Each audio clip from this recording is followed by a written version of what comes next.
La crypto, en fait, est une forme directe de monétisation de l'attention. La crypto a créé un nouveau paradigme de data. BubbleMap, c'est une proposition de valeur archi impactante et archi claire. Ça veut dire que tu vois la supply d'un token et tu vois la coulisse d'un token. Quand tu t'attaques à Lazarus Group, tu as intérêt à être anonyme. Mais le gars risque sa vie, premier degré. C'est Niki de BubbleMaps pour le Crypto Daily. Let's go.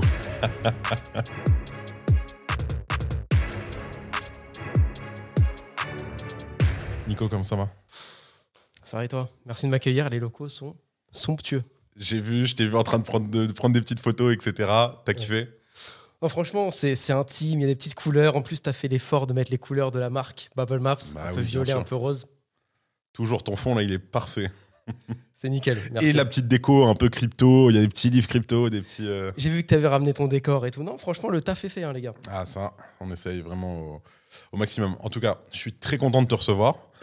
On se connaît depuis... On s'est déjà croisés plusieurs fois maintenant, depuis un petit 1 an et demi, 2 ans, je pense. Et on n'avait vraiment jamais eu l'occasion de discuter à fond BubbleMaps.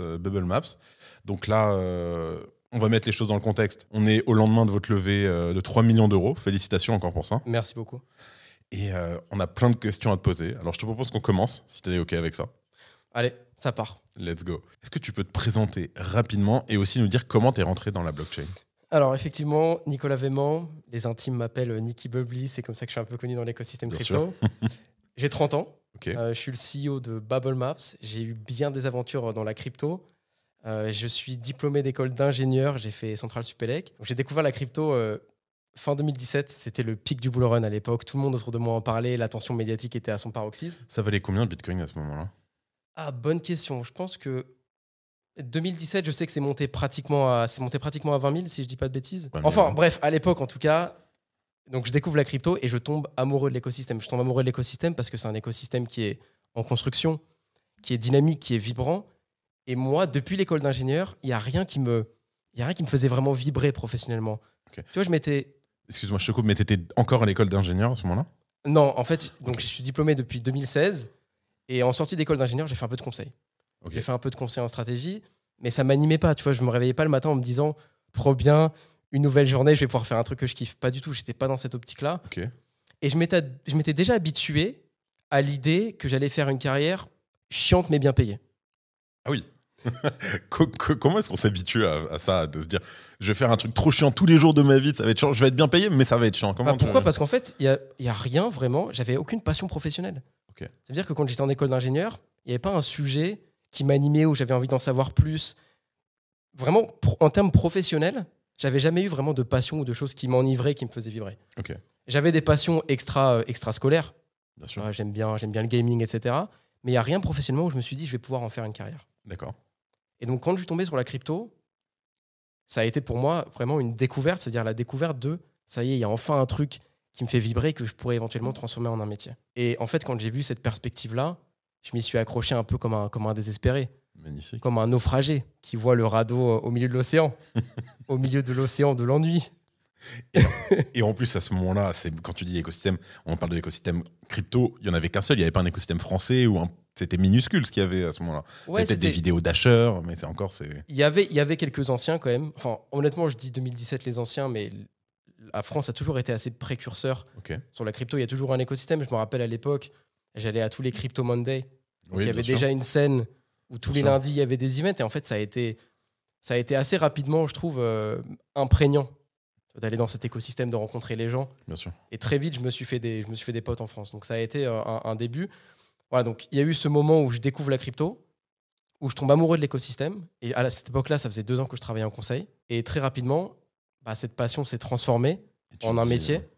Parce que j'ai créé ma première boîte qui s'appelait Cryptonavia à l'époque, en 2018. Ah, il y a une autre boîte avant. Et oui. Tu peux nous en parler rapidement de cette boîte sûr. En 2018. Donc, je refais le parcours. Hein. Mais 2016, tu t'es diplômé. Tu pars du principe que tu vas avoir une vie ultra chiante, mais bien payée.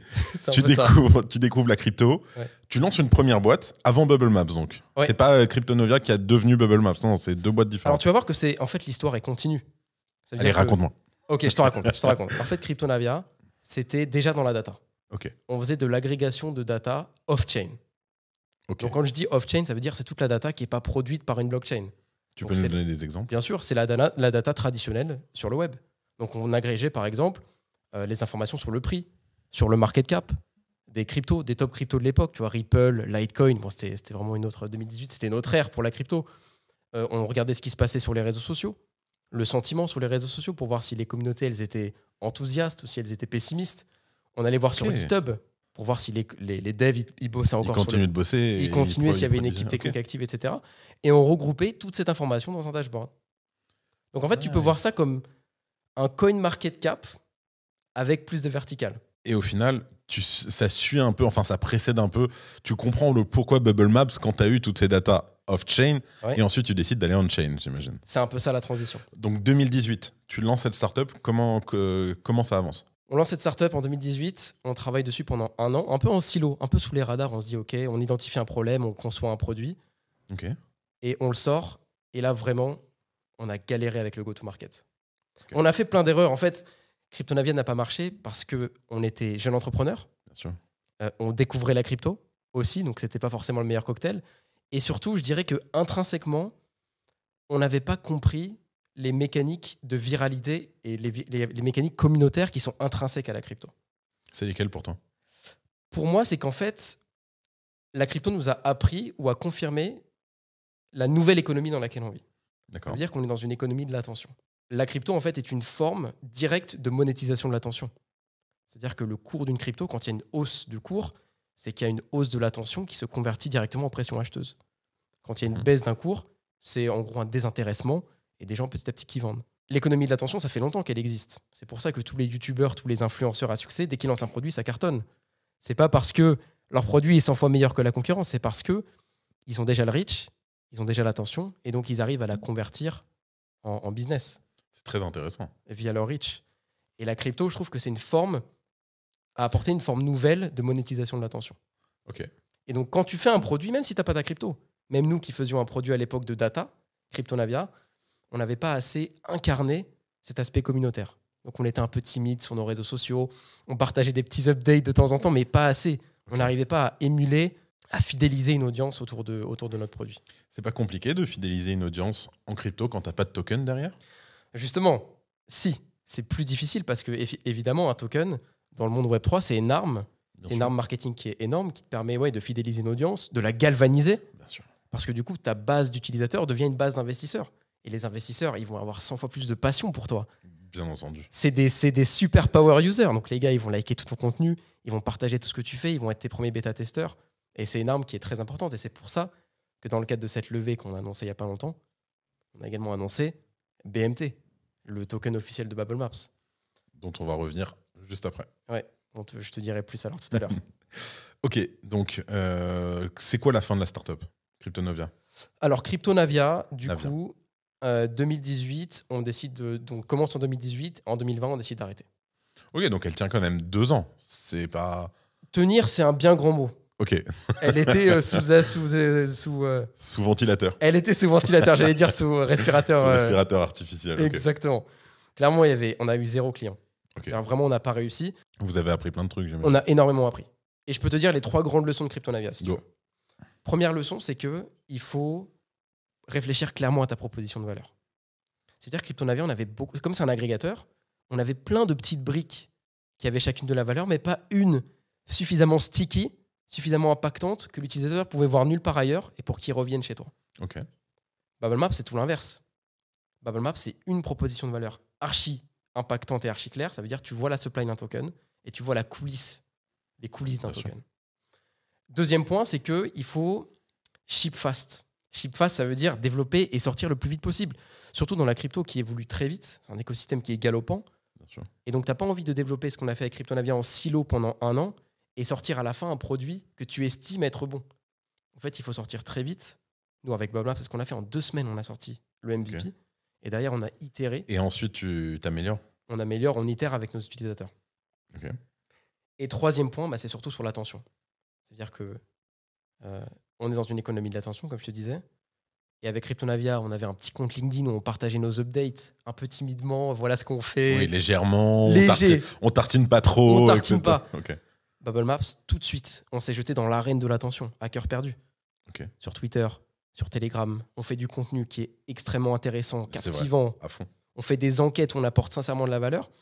Et je pense vraiment qu'on a trouvé la recette secrète pour performer sur Twitter. Donc là, aujourd'hui, on fait des enquêtes sur pas mal de sujets différents, sur des gouvernances qui sont un peu centralisées. On a vu Uniswap. Uniswap, par exemple. Est-ce que Uniswap, c'est un peu vraiment votre grand moment? Ça a été le moment qui a changé notre d'amplitude pour Bubble Maps. À ce point-là? Avec CZ qui en a parlé, etc. Avec CZ qui en a parlé, donc le CEO de Binance. Avant ça, Bubble Maps, c'était une boîte qui était connue par quelques érudits de la data on-chain. C'est vrai. Moi, je suivais Bubble Maps vraiment avant d'investir dans un token. Enfin, encore aujourd'hui d'ailleurs. Hein, toujours avant de rentrer dans un shitcoin, j'aime bien un petit peu, de temps en temps, dévier un petit peu. Bubble Maps, obligatoire. Exactement. Il y a pas de... Et si jamais l'enquête n'est pas faite, je demande. Tu demandes l'enquête. Ok. C'est un cas d'usage classique. Avant d'investir, tu checkes la Bubble Map. Bien sûr. Et à l'époque, c'était un outil qui était vraiment connu d'un cercle assez restreint. D'un coup, avec Uniswap, on est passé à une autre envergure. Ça veut dire que notre nom était associé à Uniswap, A16Z, Binance. On s'est retrouvé d'un coup au milieu d'un océan de géants, parmi les géants. Magnifique. Et je vais te dire que cette enquête a fait plus de bien dans le cadre de NetLevé que n'importe quel chiffre de traction de revenus. Les VC qui ont investi se sont dit à ce moment-là, ah ok, ils sont capables d'avoir ce niveau, d'être parmi ces noms. Ça a fait toute la différence dans notre round. Magnifique. Et en fait, si tu veux, je peux te parler un peu de comment faire du contenu qui marche sur Twitter, parce que ça a été un des grands enseignements de 2023. On part sur une tangente, mais c'est comme tu veux. On va y revenir, mais vas-y, go. Tu veux qu'on parte sur ça? Rapidement. Ok. Il y a 3 points. Vas-y. Le premier, c'est de faire du contenu qui est sincèrement intéressant pour le grand public, pour le monde entier. Parce que nous, avant ça, avant 2023, ce qu'on faisait, c'était des updates. On disait, voilà, on a cette fonctionnalité qui arrive. Vous parliez de vous. On parlait de nous. Ok. Et en fait, parler de toi, ça intéresse qui? Ça intéresse les personnes qui sont déjà convaincues. Et toi? Et toi? C'est un délire qui est très égocentrique. Exactement. Si tu veux convaincre le monde entier, il faut faire du contenu qui intéresse le monde entier. Parce que le problème, c'est que si tu parles que de tes updates, le gars qui ne te connaît pas, qui voit passer l'update, bah, ça reste une boîte parmi tant d'autres qui parle de sa dernière fonctionnalité. Il s'en fout, en fait. Alors que si jamais tu lui proposes un truc qui, à lui, va lui apporter vraiment quelque chose, là, tout de suite, il va être... Et surtout des sujets qui sont tendances. Ça veut dire que nous, on a la chance, en tant que boîte de data, on parle de sujets qui sont toujours chauds. Les gens parlent d'Uniswap, on parle d'Uniswap. Les gens parlent du DPEG de l'USDC, on parle du DPEG de l'USDC. En ajoutant de la valeur. C'est ça, avec Bubble Maps. On trouve toujours de la valeur à ajouter, des choses qui n'ont pas été dites. Ok. Et je vais te donner un exemple de ça que je trouve vraiment cool. J'ai vu ça juste avant notre show. J'ai vu une boîte aux States qui vend des vitres blindées. Et les gars, plutôt que de dire notre vitre blindée, c'est la meilleure parce que c'est un alliage de silicium et d'acier, ils ont fait quoi? Le CEO, il s'est mis derrière la vitre blindée. Ils ont tiré. Et il a demandé à un employé de tirer avec une calache sur la vitre. Waouh. Il faut avoir confiance quand même. Niveau marketing. C'est ouf. C'est dingue niveau marketing. Mais il faut avoir confiance dans son produit. Il faut avoir confiance de fou. Mais en fait, ce que ça dit, c'est que si tu as ce niveau de conviction sur ton produit, il n'y a pas besoin de mots. Bien sûr. Il n'y a pas besoin de dire mon produit il est meilleur parce que. Tu te mets derrière et tu... En fait, nous, c'est ça qu'on a fait avec Bubble Maps. Sans risquer nos vies. Ça veut dire que plutôt que de dire... Sans demander aux devs de te tirer dessus. Exactement. Ça veut dire que plutôt que de dire Bubble Maps, c'est bien pour telle et telle raison, en fait, on fait des enquêtes qui sont sincèrement intéressantes et captivantes et innovantes. Et l'outil star, c'est Bubble Maps. Donc, on n'a pas besoin de dire que Bubble Maps, c'est bien. On montre que Bubble Maps, c'est bien avec nos enquêtes. Il y a de très bonnes leçons dans ce que tu viens de dire. J'espère que le CM du Crypto Daily va regarder cette interview quand même. Il aura, je pense, quand même 2-3 trucs à apprendre, même s'il est très bon. Allez, on y est déjà, mais viens, on y va. Ok. Nico, c'est quoi Bubble Maps? Alors, Bubble Maps, c'est un outil d'analyse et de visualisation de data on-chain. D'accord. Donc, notre mission est simple, c'est de rendre la data on-chain accessible au plus grand nombre. Parce que c'est une ressource infinie d'informations que peu de gens exploitent, parce que c'est technique, parce que c'est intimidant. Et nous, c'est là où on a de la valeur ajoutée, c'est qu'on arrive avec de la fraîcheur, avec... on apporte ce vent de gamification, d'interactivité. C'est beau, c'est simple. C'est sexy. Vraiment, vraiment, l'UX, elle est top. Et ça manque cruellement dans le monde de la data on-chain. Avant, ça m'arrive encore un peu, mais bon, tu vas sur Etherscan et tu regardes, mais voilà, c'est pas du tout aussi sexy. C'est pas du tout démocratique, universel, en fait, comme approche pour la data on-chain. Donc c'est vraiment ça où on a apporté quelque chose. Il s'avère que cette vision-là, elle a convaincu plein de monde. Elle a convaincu l'utilisateur, comme toi et moi. Ça veut dire, au lieu d'aller, comme tu disais, sur un bloc Explorer, à la place, tu vas sur Bubble Maps.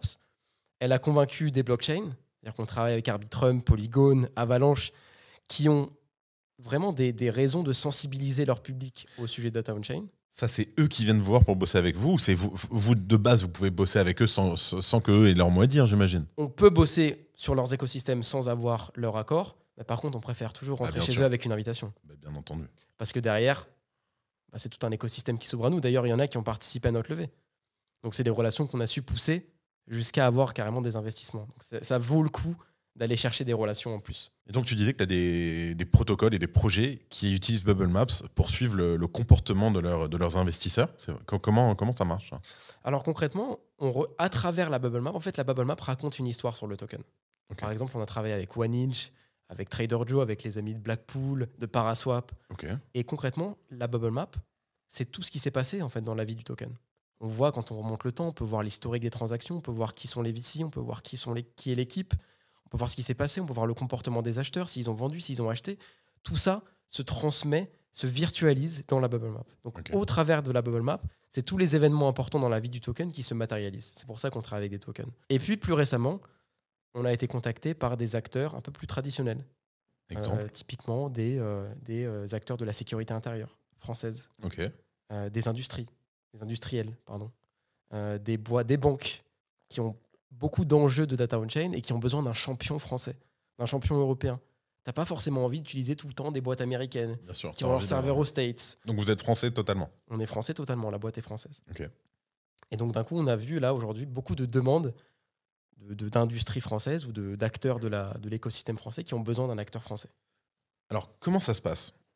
La sécurité intérieure ou n'importe qui vient vous voir, un institutionnel vient vous voir et vous demande des infos, comment ils vous disent, voilà, on enquête sur tel crypto, est-ce que vous pouvez nous aider? Comment ça se passe tout ça? Ça se passe comme ça. Ça se passe comme ça, ok. C'est vraiment, les besoins sont très diversifiés, mais là, on est en train vraiment d'améliorer le produit. C'est l'objet de cette levée. Et en fait, quand nous, on a des clients potentiels qui sont aussi importants, évidemment que le produit s'oriente en fonction de leurs besoins. Donc, c'est ça l'enjeu des prochains mois. Alors, pour rappel, vous avez réalisé une levée de 3 millions d'euros. Encore et encore et encore, ça doit faire 10 fois que je te le dis, mais félicitations. Merci. Auprès de qui? Ou quels sont les plus grands investisseurs? Alors, on a fait une levée de 3 millions d'euros, effectivement, en equity. Ça veut dire que il y a des levées tokens dans l'écosystème. Ici, c'était vraiment une levée equity. Donc, l'equity, on rappelle, c'est vraiment les parts de la société. Exactement. Auprès essentiellement d'acteurs crypto. Web3. Le lead, donc le fonds d'investissement qui a lead ce round, c'est-à-dire qui a donné le là, c'est un fonds d'investissement basé à Hong Kong qui s'appelle INS Capital. Okay. C'est un fonds plutôt traditionnel, mais ils s'aventurent dans le Web3 depuis peu. Il y a eu Owen, que je salue, s'il nous écoute, qui nous a rejoint aussi. Okay. Et puis également des médias, on a Coin Academy qui fait partie de ce round. Nice. Nicolas Bacca, donc l'ancien CTO de Ledger, pas mal d'acteurs français, des médias, des détectives on-chain. En fait, les utilisateurs de Bubble Maps, certains qui sont assez connus, bien sûr, qui utilisent sur les réseaux, qui sont les ambassadeurs naturels de Bubble Maps. Tu veux en saluer quelques-uns? Écoute, on pourrait saluer Ignace DeFi, Horace Moreno. Il y a pas mal d'enquêteurs on-chain qui sont assez connus, qui nous ont rejoints. Ça va peut-être pas parler au grand public, ça, on est vraiment sur la data on-chain. C'est vraiment quand on est pointu, bien sûr. Exactement. Ok. Exactement. Super, ça. C'est combien de personnes au final? Au total, on a 10 entités qui ont investi en direct. Okay. Et une entité qui regroupe plusieurs investisseurs. Ça s'appelle un SPV. Oui, bien sûr. Les détails. Ok. C'était difficile de lever? Ouais. J'ai pas envie d'en parler. On va dire que t'as vieilli en un an quand même. J'ai perdu tous mes cheveux, frère. Non, c'était très dur. J'imagine. C'était très dur parce qu'aujourd'hui, l'argent vaut beaucoup plus cher qu'avant. Bien sûr. Les conditions de marché sont très difficiles. D'un point de vue macro, il y a aussi peu de levées qu'en 2020. C'est-à-dire qu'on est sur un all-time low. Covid style. Depuis 2020. Okay. En même temps, l'aspect positif là-dedans, c'est que pour celles qui arrivent à passer de l'autre côté, elles passent bien. C'est un super beau signal que tu envoies au marché. Tu dis, moi, malgré toutes ces difficultés, j'ai réussi à marcher. Et j'ai réussi. Et pourquoi en fait c'est si bas? C'est parce que le marché crypto s'est effondré. Donc forcément, les fonds crypto ont moins de capital à déployer. Mais même les conditions de marché global sont difficiles. Moi, j'ai pas mal de bots qui bossent en fonds d'investissement, qui bossent en banque d'affaires et qui me disent que là, lever dans ces conditions, c'est catastrophique. Les boîtes qui font des séries A, personne n'arrive à lever. C'est un désastre. Donc ouais, ça a été très compliqué. Ça a été un roadshow de plus d'1 an. On va dire 1 an. Depuis le début, ce qui est long quand même. Ce qui est quand même long. C'est des ressources que tu alloues pas au produit. Et que pendant ce temps-là, tu n'es pas en train de bosser, tu développes un peu moins. Enfin, c'est très dur de lever. C'est dur. Mais ça se termine sur une bonne note. Et ça se termine sur une bonne note. Et en même temps, c'est très formateur. Bien C'est sûr. très formateur parce que ça nous apprend à pitcher. Ça t'apprend aussi comment vendre ton produit à des financiers. C'est-à-dire que moi, au début, je parlais comme un passionné quand je pitchais mon produit. Au bout d'un moment, je me suis rendu compte que les gars en face, ils veulent que tu parles comme un financier aussi. Bien sûr. Ils veulent savoir comment ils vont trouver leur compte là-dedans. La valorisation de la boîte, parler exit, toutes ces choses-là, c'est super formateur. Donc, je regrette pas d'avoir traversé ce désert. Bien sûr, compliqué. Ce désert, voilà, ça a été une expérience très, très importante. T'as perdu des cheveux, mais t'as appris des choses. Exactement. Et t'as ramené de l'argent. Et on a ramené de l'argent, non, franchement. Et si je suis là aujourd'hui, c'est aussi grâce à ça. C'est pour raconter cette histoire. Bien sûr. Parce que si on n'avait pas réussi à lever, bah, on aurait eu aussi moins d'attention médiatique. Ça aurait été, tu vois, ça apporte beaucoup au projet et au produit. Bien entendu, c'est de toute façon, et encore une fois, hein, c'est tout à votre honneur, mais bravo parce que c'est du chemin accompli. Première levée faite, maintenant, ça y est, hop, les fonds arrivent, tu vas commencer à développer. J'imagine qu'une partie de la levée est faite pour staffer, de la R&D, etc. Bien sûr, en fait, là, vraiment, l'objectif, c'est de reprendre le développement du produit. Pas là où on s'est arrêté, parce qu'on n'a pas vraiment arrêté le développement du produit, mais mettre bouchée double. De propulser, quoi. De propulser le produit. Vraiment, on s'est concentré sur 2023, sur cette levée, ça a pris beaucoup de temps. Maintenant, 2024, on va faire le produit à destination des institutions. En fait, il y a un gros développement B2B Qui est en train Bubble d'avoir Maps lieu. qui arrive. Ok. Et nous, on a vraiment envie d'être l'acteur français pour le B2B sur la data on-chain. Il n'y a personne aujourd'hui. Il y a un gros espace vide. Et, on a Et envie toi, tu veux y d'occuper. aller. Ah ouais, on veut y aller. On veut y aller à 100%. Ok, tu nous expliques ce que tu veux proposer pour les B2B? Alors, je peux te parler de 3 grosses mises à jour qui arrivent sur Bubble Maps, qui sont Ok. très cool. Le premier, c'est quelque chose qui s'appelle nom de code Big Bang. Ok. Ambitieux. Très ambitieux, mais j'adore. En fait, je vais revenir un peu sur ce que c'est Bubble Maps. En fait, concrètement, avec Bubble Maps, ça te permet de voir la répartition des portefeuilles qui détiennent un token. Ok. Ça veut dire que typiquement, tu regardes Uniswap, on va représenter les plus gros holders sous forme de bulles. Ok. Et si les bulles se sont envoyées des assets, que ce soit de l'USDC, de l'USDT, voire même du token Peu natif, importe quel. peu importe, quel asset, les bulles se connectent. tu mets un lien. Et si les bulles se connectent, derrière, il faut se dire pourquoi elles sont connectées. Pourquoi ces wallets s'envoient de l'argent. Oui, il y a des fois, ça peut être bizarre que deux wallets, deux whales d'un token commencent à s'envoyer des. Est-ce qu'ils se connaissent? Est-ce que c'est la même personne? Est-ce que c'est des fonds d'investissement? Il y a plein de possibilités, plein d'interprétations. Les fonds d'investissement s'échangent entre eux, ça arrive? Ça arrive, ouais. Ça arrive tout simplement que des fonds d'investissement et plusieurs wallets aussi. Bien sûr. Et donc, Oui. qui communiquent entre eux, qui s'envoient des fonds, etc. Bah, c'est le cas d'Uniswap. Le Bien cas sûr. d'Uniswap et d'I16Z. On va en reparler juste après. On y reviendra. d'Uniswap. Donc oui, ça arrive tout le temps. Et ce qu'on va faire avec Codename, nom de code Big Bang, concrètement, c'est de pouvoir remonter le temps de la distribution d'un token jusqu'au premier jour. Parce qu'une Ok. Bubble Map, c'est un organisme vivant. Quand tu as des wallets qui achètent, bah, du coup, une bulle apparaît. Ok. Et quand tu as des Quand ils wallets qui vendent, la bulle disparaît. disparaît. Quand tu tombes à zéro, la bulle disparaît. Quand le wallet, ouais, voilà, exactement. Quand tu n'as plus de Quand token tu dans vends ton wallet, 100% de ton token, ta ça bulle disparaît. Ok. Donc il y a cette idée qu'une bubble map est constamment en mouvement. Et nous, ce qu'on a envie de faire avec codename nom de code Big Bang, c'est pouvoir remonter à l'origine d'un token, partant de la bulle originelle Ok. qui détenait 100% de la supply. Et ensuite, Jusqu'à comme la le fin. Big Bang, cette bulle explose à mesure Pas que, mal le nom. Ok. Tu comprends pourquoi Big Bang Ouais. à mesure que les fonds arrivent, à mesure que le retail arrive, à mesure que il y a la pre-sale, la public sale, tout ça. Et en fait, pourquoi aussi Big Bang? C'est parce que, comme le Big Bang, les premiers moments sont les plus intenses. Ok. Et ce qui est très sympa aussi, c'est que tous les tokens commencent toujours de la même façon. Il y a toujours une bulle au début, le Un déployeur, premier déployeur. Et ensuite, ça. et ensuite ça explose. Ok. Et ça, je te laisse imaginer avec le Bitcoin, par exemple, Intéressant. qui, au tout début, détenait 100% et qui ont été les tout premiers wallets. Ça, c'est super dur d'avoir cette information via un Explorer. De 1, c'est vrai. De 2, vous faites pas Bitcoin aujourd'hui. Non, pas Mais pour l'instant.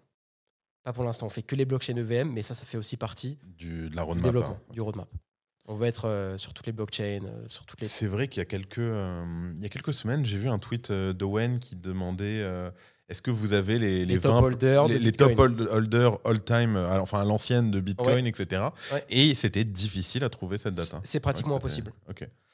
En fait, si là, Il faut demain... remonter par les blogs, j'imagine, et il faut avoir après En faut gros, prendre c'est à des la main. notes, quoi. En gros, c'est à la Ouais, main. c'est ça, c'est à la main. Si demain, je peux même te mettre au défi, tu as envie de te dire qui étaient les top holders de Bitcoin le 15 janvier 2020, mais bon courage pour aller remonter. C'est impossible. Ok, je comprends pourquoi est-ce que tu es obligé de faire les comptes. De faire les calculs. C'est une catastrophe. Il n'y a pas vraiment de façon simple, par exemple, une fonction que tu pourrais exécuter pour dire quel était le solde de ce wallet, les soldes de tous ces wallets à ce moment donné, donc recréer une liste de top holders. Sur Ether, tu peux? Sur Ethereum? Non plus sur les EVM. C'est quelque chose aujourd'hui qui est très difficilement trouvable. Et nous, on a parlé à plein de projets autour de nous. Juste le fait d'avoir une liste d'holders à un instant donné, c'est pratiquement mission impossible. Wow. Tu peux juste avoir celle de maintenant.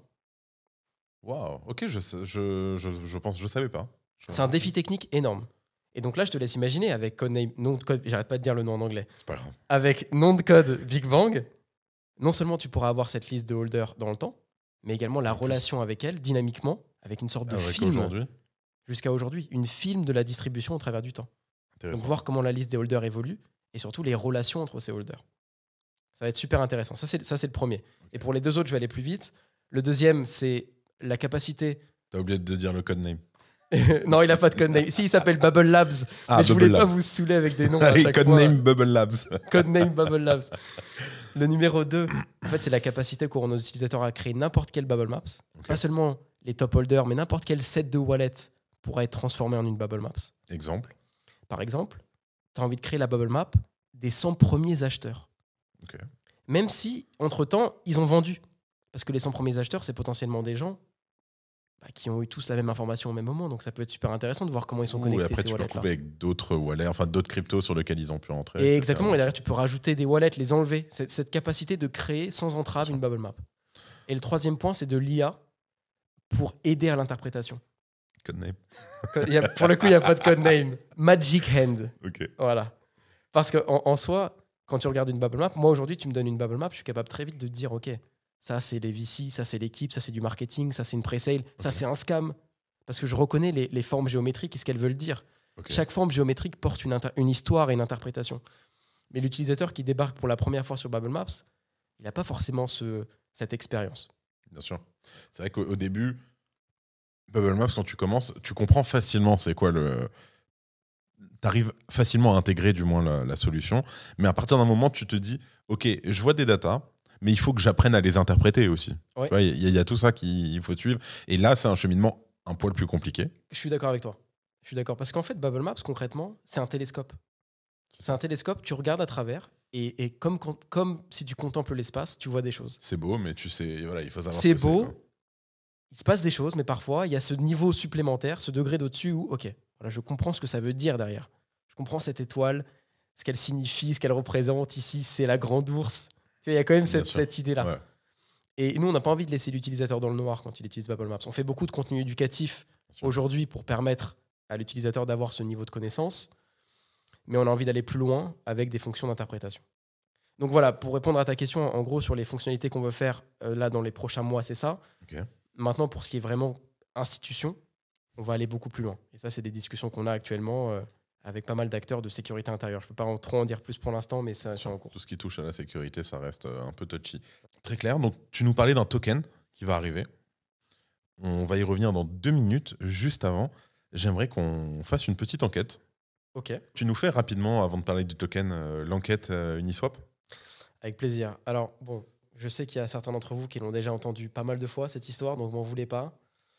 Uniswap, on a découvert quelque chose d'assez incroyable. Comme on disait tout à l'heure, ça a propulsé Bubble Maps à un autre niveau. On a réussi à identifier qu'un fonds d'investissement qui s'appelle Andreessen Horowitz A16Z détenait 4,15% de la supply à travers une dizaine de wallets connectés. Et pourquoi c'est important ? C'est parce que Uniswap s'est présenté au début sous l'idée d'une démocratie participative. Ça veut dire qu'en gros, tous ceux qui détenaient le token pouvaient voter à hauteur du montant qu'ils avaient de token. Et puis, évidemment, petit à petit, il y a des fonds d'investissement qui sont arrivés, qui ont commencé à accumuler du token, etc. Tant et si bien qu'au bout d'un moment, un fonds d'investissement a réussi à avoir un montant critique de token. Et ce que vous voyez, du coup, derrière moi, c'est la bubble map d'Uniswap. Vous pouvez voir la répartition des wallets, justement. Chaque bulle, c'est un wallet. Et la connexion entre les bulles représente des transferts d'Uniswap. Et le cluster en orange qu'il y a au centre de l'écran, c'est justement l'ensemble des wallets d'A16Z. Et pourquoi c'est important ? Parce que les gens pensaient que A16Z détenait que 1,5% de la supply. Or, en fait, avec ces 10 wallets connectés, ils arrivent à atteindre 4,15% de la supply. Et 4%, c'est un montant critique parce que si vous avez plus, vous pouvez passer presque unilatéralement des votes. Donc, ils étaient au calme avec leurs 4,15% de la supply, ils pouvaient faire passer des décisions comme ça. Donc, partant d'une idée de démocratie participative, on avait basculé dans un modèle plutôt oligarchique, dans le sens où il y avait un petit nombre de personnes qui contrôlaient la gouvernance, et ça fait partie des enquêtes qu'on a mis en avant avec Bubble Maps. Effectivement, il y a eu quand même, qu'on se le dise, ça a fait un énorme bruit dans l'écosystème crypto en général. Ça a fait beaucoup de bruit, ça a été repris par pas mal de médias, par CZ. CZ, évidemment, ça a été... Bien sûr, c'est catapulté. Et je vais te dire, c'est que avant de poster, on s'est même posé la question, est-ce que c'est pas une trop grosse bouchée pour nous ? Tu t'arrives face à des géants, et Bubble Maps, qui était à l'époque un outil naissant, on s'est dit, est-ce qu'on risque pas des répercussions, surtout si on se trompe ? Parce que dans la data on-chain, il y a toujours ce facteur d'interprétation. Que tu le veuilles ou non, il y a un côté artistique avec la data on-chain. L'équipe de Coinbase a dit une phrase que j'aime beaucoup, elle disait, la data on-chain, c'est plus de l'art qu'une science. Wow, ok. Et je suis un peu d'accord avec ça, c'est parce que tout est pseudonymisé. Tu sais pas vraiment qui est derrière un wallet. Tu arrives à avoir des informations, parfois des labels. C'est dans le cas de cette enquête avec Uniswap, on avait un label sur le cluster. Okay. C'est pour ça qu'on a réussi à l'extrapoler au cluster en entier, partant d'un wallet. Mais c'est pas tout le temps le cas. Parfois, il n'y a pas du tout de label. Donc il y a ce côté, toujours ce brouillard, ce flou artistique. Et du coup, vraiment, avant de poster, on s'est posé la question, on était quand même assez sûr de notre interprétation. Bon, finalement, le résultat a été positif. Et après, tu t'es rappelé qu'il fallait tartiner pour l'attention et t'as appuyé sur publier. Exactement. Mais après, c'est toujours un jeu dangereux. Okay. Et nous, il y a plein d'enquêtes qu'on a en cours et on se dit, non, celle-là, on ne la publie pas, on n'est pas sûr encore à 100%, on attend d'avoir plus d'éléments. Ok. Ça fait partie du package, un peu de l'attention. Suite à ça, Uniswap, ils ont réagi. Est-ce qu'ils vous ont répondu, peut-être ? Uniswap, non. Mais A16Z, oui. Oh, nice. Ouais. A16Z Crypto, ils ont sorti un communiqué où ils ont expliqué que oui, effectivement, ils avaient 4,15% de la supply, mais que c'est pas ce qu'on pensait. Qu'ils n'utilisaient pas ces pourcents pour voter ou des trucs comme ça. Qu'en fait, c'est ça. Ils ont délégué ces votes à des universités américaines. Et la raison pour laquelle ils ont fait ça, c'est parce que tu ne peux pas déléguer partiellement des votes. Tu ne peux que les déléguer complètement. Donc, ils ont été obligés de splitter ce bag de tokens en plusieurs pour pouvoir après, sur ces wallets intermédiaires, déléguer respectivement à différentes universités. Ça a été vérifié, ça ? Ça a été vérifié. Okay. Ça a été vérifié. Les universités américaines ont dit oui, c'est vrai, on a reçu des délégations. Maintenant, la question politique est à quel point tu es indépendant si du jour au lendemain, A16Z peut te retirer les votes. Mais c'est des questions super intéressantes. Et tu vois, ce qui est cool, en tout cas, nous, ce qu'on essaye de mettre en avant, c'est qu'on n'est pas un acteur de data on-chain froid qui fait juste des analyses avec des Google Sheets. On essaye de raconter des histoires. Et ces histoires, souvent, parlent d'autre chose que de data. Tu vois, là, on parle de politique, on parle de gouvernance, on parle de DAO. Et nous... Les DAO, c'est important de pouvoir les épingler comme ça. C'est super important d'être factuel aussi sur Bien sûr. Comment elles ont évolué. Et nous, on se considère pas comme des justiciers masqués de la crypto, comme ZachXBT, par exemple. Nous, c'est plutôt, on met de la data en avant, on explique un état de fait. Ça veut dire qu'effectivement, Uniswap est passé d'un modèle de démocratie participative à quelque chose d'autre, ce qui ne nous étonne pas. Ça veut dire que mécaniquement, à partir du moment où tu dis plus tu as de tokens, plus tu as de pouvoir, tu ne peux pas t'étonner à ce que des gens achètent des tokens pour avoir plus de pouvoir. Bien sûr. Mais donc, la mécanique de centralisation est évidente et plutôt intuitive même. C'est-à-dire qu'elle aurait pu se prévoir. Et nous, c'est quelque chose qu'on a montré dans le cas d'Uniswap, mais qui est répandu dans toutes les DAO. À une certaine échelle, il faut de la centralisation. On peut être aussi décentralisé qu'on veut. Je pense qu'il y a une limitation. Et comme dans la centralisation, je pense qu'à partir d'un certain point de centralisation, on est limité aussi. Donc, il faut savoir trouver le juste milieu et l'équilibre. Non, c'est très clair, effectivement. Vous avez eu d'autres enquêtes comme ça, qui ont très rapidement comme ça, mais qui ont vraiment fait du bruit ? Je peux te parler de l'enquête de Gala, mais très rapidement. Vas-y. Simplement, on a réussi. Il y avait en fait les deux cofondateurs de Gala. Gala qui est un gros token, un top 100 mondial. Oui, ils se sont engueulés il y a quelques semaines ou mois maintenant. Ouais. On en a parlé sur le Crypto Daily. C'était assez récent. J'en profite, abonnez-vous au Crypto Daily si ce n'est pas déjà fait, s'il vous plaît. Exactement, abonnez-vous au Crypto Daily. On a constaté que les deux cofondateurs de Gala s'attaquaient mutuellement en justice. Ouais, voilà, c'est ça. À la surprise générale, parce que Gala, tout va bien. Les gars, ils sont dans le top 100 mondial. Leur token, il explose. A priori, ils sont tranquilles. Bien, leur truc. Ouais. Ça marche bien. Et là, on apprend que les deux sont en procès. Et dans ces cas-là, les documents juridiques sont postés online. Okay. On sait exactement ce qui se reproche. Et les gars s'attaquent très agressivement, ils s'accusent des pires atrocités, on parle de centaines de millions de dollars volés. Wow. Et donc nous, on voit ce document juridique, on se dit, ok. Bon, on va les regarder. On va aller regarder. Vous nous donnez des informations. On les prend, on regarde. On les prend, on regarde, on voit ce qu'on peut en faire. Okay. Donc on met notre équipe sur le coup. Et là, on constate en fait que ces 200 pages de documents juridiques, elles sont résumées facilement en une bubble map. Okay. Wow. C'est sympa quand même comme promesse et comme démonstration de l'outil. En fait, je te la fais courte. Ce qui s'est passé, c'est que les 2 cofondateurs ont 80% de la supply en 2020. Tout le monde était au courant avant 2020 ? Enfin, c'était dans la tokenomics s'ils étaient 80% ou pas ? C'est une bonne question. Ce que je peux te dire, c'est que déjà à l'époque, avoir 80% de la supply, c'est pas bon, ça. C'est pas bon. Et surtout, c'était pas lock. C'était pas dans un smart contract avec multisig. C'était dans un wallet. C'était dans leur wallet. T'inquiète, perso. Je touche pas. Et t'inquiète, frérot, fais-moi confiance. Déjà à l'époque, c'était pas normal. Ok, bien sûr. Et en fait, ce qui s'est passé concrètement, c'est que ces 80% de la supply, ils ont décidé de les répartir sur 100 wallets d'entreprise pour des raisons de sécurité et aussi des raisons de discrétion, je pense. 100 wallets ? Sur 100 wallets d'entreprise. Ok. Et ces wallets d'entreprise, pareil, pas de multisig. Ils avaient chacun les clés privées de ces 100 wallets. C'est dingue. Et le problème, ce qui devait arriva, c'est que l'un des 2 cofondateurs a commencé à drainer des wallets d'entreprise pour les mettre dans sa poche, et l'autre, pour se venger, a pris tous les wallets restants et les a drainés dans ses wallets à lui. Wow. Et donc, du coup, ce que vous avez à l'écran, ça donne ce cluster très alambiqué où voilà, il y a tous ces wallets d'entreprise qui ont été drainés. Et du coup, les 2 fondateurs se sont mis ces 80% de la supply dans des séries de wallets qui détiennent. Et donc, une bubble map a fait le taf de... on voit tout sur la bubble map. Et donc, pour nous, ça a été un cas d'école très intéressant parce que oui, bien sûr. Pour toutes les boîtes avec lesquelles on travaille... Vous avez pu l'expliquer tout de suite. Ça montre aussi, regardez, le temps qu'on vous épargne et qu'on vous fait gagner. Donc, effectivement, ces 2 enquêtes sont en description. Vous avez les liens. On parle du token ? Allez. Let's go. Il y a un token qui arrive. BMT, si je ne me trompe pas. Tout à fait. Tes informations sont justes. Tes sources sont justes. C'est bon, elles viennent d'un certain Nicky Bubbly, mes sources. Qui est cette personne ? Un mec sympathique. Dans le cadre de cette levée, on a également annoncé le token officiel de Bubble Maps BMT. Ok. Ce token n'était pas forcément la chose la plus évidente. C'est toujours compliqué de lancer un token. C'est toujours compliqué de lancer un token. D'ailleurs, il n'est pas du tout lancé. Pour l'instant, on n'a pas annoncé de date, on va prendre notre temps, etc. Je préfère le préciser. Mais ce n'était pas du tout intuitif. Parce que dans le monde des boîtes de data, on-chain, on pourra parler peut-être un peu de l'environnement concurrentiel tout à l'heure, mais il y a peu finalement d'outils qui ont des tokens. Pourquoi on l'a fait ? La raison est assez simple, c'est parce qu'on aime le Web3 et toutes ses composantes. Et on n'a pas envie d'être une boîte de data juste qui analyse, si tu veux, cet écosystème à distance, froidement. On avait vraiment envie de vivre cette aventure pleinement. Et lancer un token, ça fait partie de ça. Ça fait partie aussi de cette aventure. Donc ça, c'était la première raison. L'avantage pour une boîte de lancer un token, comme on le disait au début, c'est que ça vient fidéliser, c'est une arme marketing énorme.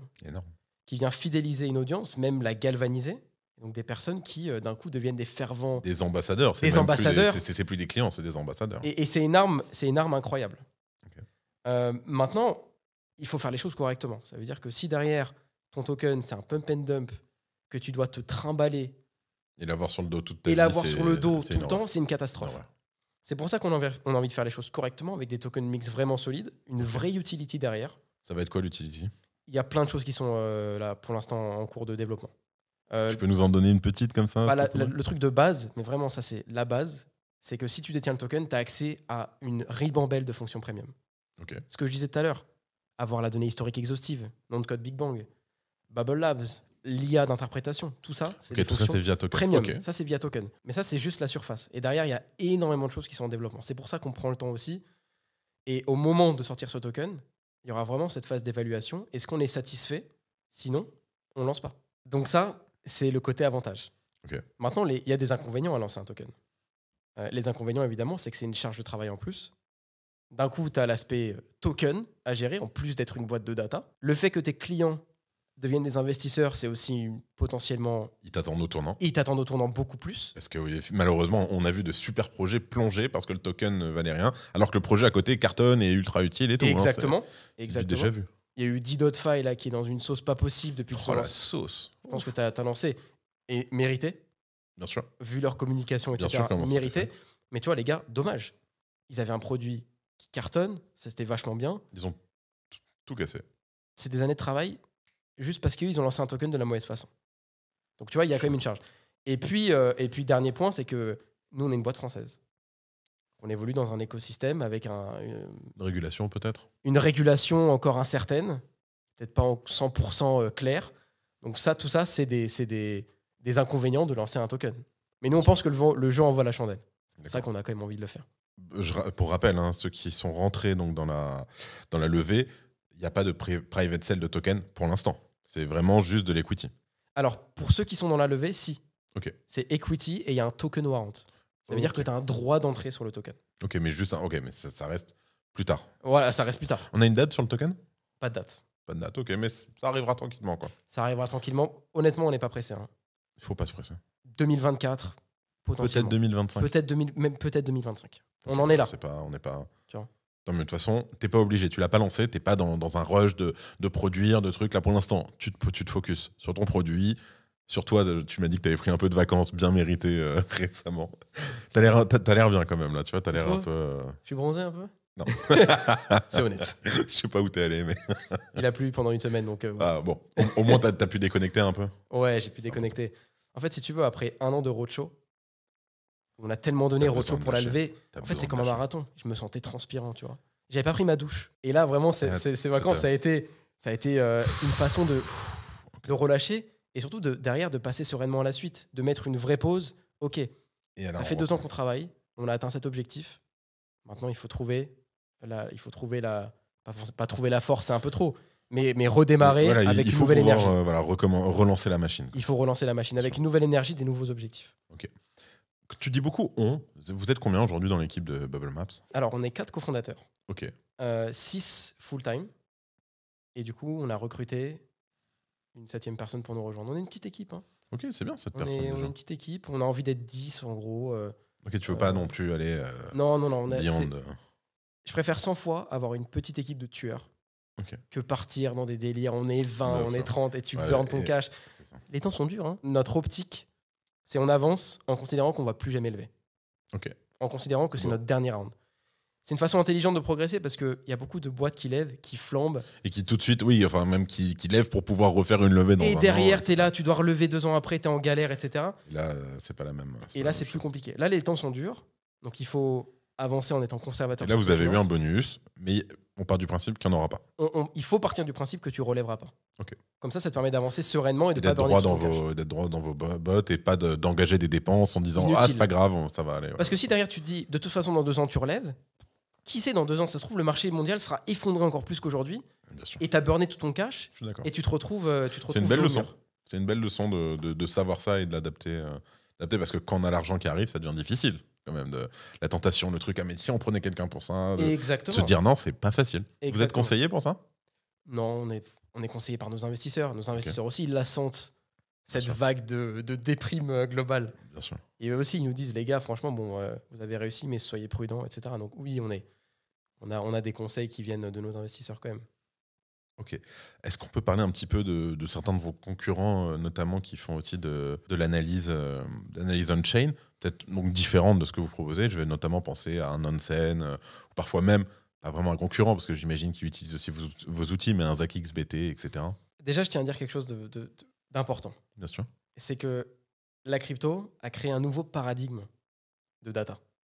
C'est-à-dire que la blockchain produit une donnée qui est publiquement accessible. Et ça, c'est une vraie révolution. C'est-à-dire que toutes les transactions, tous les transferts, tous les achats, toutes les ventes produisent de la data. C'est incroyable comme quand on y pense. Bien sûr. Ce qui se passe dans le monde financier traditionnel, c'est complètement opaque. Ça veut dire que là, toi et moi, si on a envie d'avoir la liste des top holders de L'Oréal, c'est mort. C'est mort, mon gars, c'est même pas la peine. C'est mort dans le film. Tu peux peut-être avoir ceux qui ont plus de 5%, voilà. Parce qu'ils doivent dire à l'AMF. Et encore. Et encore. Donc vraiment, la crypto propose une vraie révolution. Il y a une révolution fondamentale. Bien sûr, mais bien entendu. Et c'est d'ailleurs un des points les plus importants de la crypto, c'est la transparence. C'est la transparence. Donc ça, c'est un point qui est très important. Et du coup, forcément, partant de ce constat-là, tu as tout un ensemble d'entreprises qui veulent transformer cette donnée en intelligence, en business, en recommandation, en insight. Et le monde de la data on-chain a produit pas mal de licornes, pas mal de boîtes qui sont valorisées des centaines de millions, voire des milliards. Bientôt Bubble Maps, peut-être. Bien sûr. On te le souhaite. Et évidemment. Donc ça, c'est en tout cas l'écosystème dans lequel on est. C'est un écosystème qui est très compétitif. Ok. Et pourquoi il est compétitif aussi? Parce qu'il n'y a pas de barrière à l'entrée sur la donnée. Vu que la donnée est publique, tout le monde peut accéder à la donnée. Ça, dans le monde réel, souvent, c'est l'inverse. Ça veut dire que c'est ceux qui ont accès à la donnée, c'est la donnée en elle-même qui a de la valeur. Okay. Ce que je veux dire par là, c'est que dans le monde du digital, quand tu as une boîte de data, souvent la data, elle est pénible à récupérer. Elle est pénible, elle est partout. Typiquement, tu vois des boîtes comme Crunchbase qui agrègent un peu toutes les levées de fonds partout. Elle est là, la donnée, elle est publique, mais il faudrait lire tous les articles de presse à chaque fois, les listes des invests, c'est super chiant. Ou alors, carrément, la donnée, il n'y a qu'une boîte qui l'a, et c'est ça qui fait la valeur de la boîte. Dans le cas de la data on-chain, vraiment, la valeur, c'est plutôt ce que tu fais de la donnée. Okay. Donc, tu vois, j'identifie 3 grandes catégories. La première, c'est les boîtes qui sont purement B2C. Donc, typiquement, les boîtes comme DeFi Lama, qui agrègent un peu tout ce qui se passe dans la DeFi, Etherscan, à moindre mesure CoinMarketCap, CoinGecko, c'est pas trop de la data on-chain, mais il y a quand même un peu de data on-chain sur ces sites-là. Il y a les hybrides, qui bossent pour le retail et pour les institutions. Quand je dis retail, c'est le B2C. Par exemple, Bubble Maps, Nansen, Arkham, c'est un peu hybride. Et puis, il y a les boîtes qui font que du B2B, où tu n'as même pas accès aux produits. Okay. Chainalysis, TRM. Si tu veux accéder aux produits, c'est $50 000 l'année minimum. Ouais, c'est des vrais billets, quoi. C'est des vrais billets.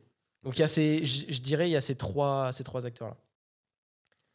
Et puis, pour répondre à ta question sur ZachXBT, en fait, ZachXBT, qui c'est? C'est le détective on-chain numéro 1. Et qu'on remercie d'ailleurs, qu'on se le dise, vraiment. C'est le gars qui a le plus de faits d'armes. Bien sûr. Il a réussi à mettre des gens en prison. Notamment, des Français aussi. Notamment 2 Français, ouais. En France, oui, à Nantes, bien sûr, incroyable. Notamment 2 Français qui volaient des NFT et qui ont fini en prison à cause d'une enquête de ZachXBT qui a réussi à trouver des patterns. Et qui a contacté, quand même, je tiens à dire, qui a contacté la police nationale française, qui lui a répondu aussi. Quand même, enfin, c'est dingue. Le gars a atteint un tel niveau de popularité, un tel niveau de crédibilité que maintenant, il est en contact direct avec Tether, avec Circle, avec Binance. Ouais, donc dès qu'il y a un problème, ZachXBT, il contacte, tu me frises ses fonds, tu me bloques ce compte. Et le gars, c'est une pointure dans le monde de la data on-chain. Et on ne sait pas c'est qui. Et évidemment, on ne sait pas qui c'est. Tant mieux pour lui. Mais tant mieux pour lui, parce que quand tu attaques Lazarus Group... Oui, c'est vrai que... Ils savent qui tu es, là, c'est autre chose. Mais le gars risque sa vie, premier degré. Ça veut dire que Lazarus Group, c'est une boîte donc de la Corée du Nord. C'est l'acteur, l'organisation numéro 1 dans tout ce qui concerne le hack, les vols de crypto, etc. Quand tu t'attaques à Lazarus Group, tu as intérêt à être anonyme. Donc c'est tout à son honneur, pour l'instant, de réussir à maintenir son anonymat, même si je sais qu'il y a eu des fuites. Oui, il y a eu des petits... avec notamment le... Maki, avec le... il y a eu un procès, quelque chose. Maki Big Brother, qu'il a attaqué en justice. Du coup, forcément, il y a eu des leaks, mais c'est sous contrôle, quoi. Tu vois, c'est pas non plus... Son nom, il n'est pas si facile d'accès. Mais ouais, c'est un gars qui... Moi, à sa place, je circulerais sous escorte. J'aurais dit. Est-ce que tu n'as pas peur aussi que Bubble Maps fasse peut-être une atteinte à la vie privée?